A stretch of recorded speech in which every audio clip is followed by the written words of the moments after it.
چې یو چا نه مونځ قضا شي د دې مونځ قضا به څنګه کوي او د قضا مونځ دپاره به نیت څنګه کوي او د سنتو قضا به ورسره کوي کو نه یوازې به صرف او صرف د فرضو قضا کوي. جواب د دې خبرې دا دی قضا به کله کوي نو قضا په هر ټیم کې کولی شي سوا د 3 اوقاتو نه.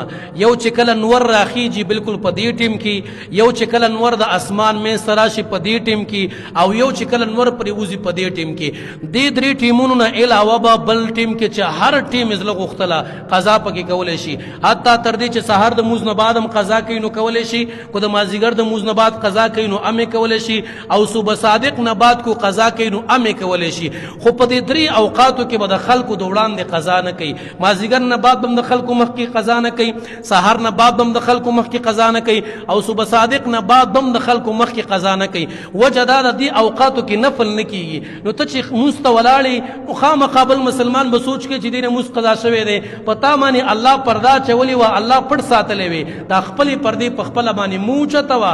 بس داسې ټیم کې دا قضا وکړه چې څوک دې ویني ني، د الله حق ستا په ذمه پاتې او بیت الله تعالی له ادا کا.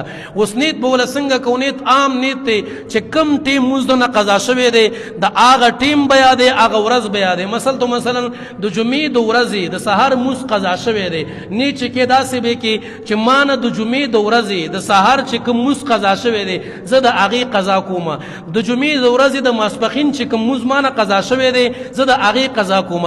او که مونځونه ډېر زیات قضا دي تا ته پکې پته نه وه چې اوس کوم رانه قضا دی، بیا به داسې وکړي غالب ګمان مانې چې زما ګمان دا دی چې د سهار ما نه 50 مونځونه قضا شوي دي.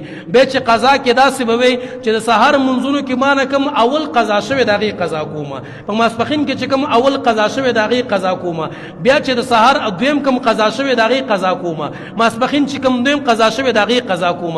په دغه طریقه باندې به د خپل تمام مونځونو قضا راوړي. او بله مسله پکې دا و د سنتو قضا شته کو نشته دی؟ نو قضا یوازې د فرضو ده، د سنتو قضا نشته دی. کله چې قضا کوئ نو قضا به صرف د فرضو کوئ، د سنتو قضا زموږ ستاسو په ذمه باندې پاتې نه ده. او وتر به او که ماسخوتن مونځ قضا دی نو د ماسخوتن په مونځ کې به وتر ورسره عام قضا کوي، ځکه هغه واجب دی، واجب و قضا شته.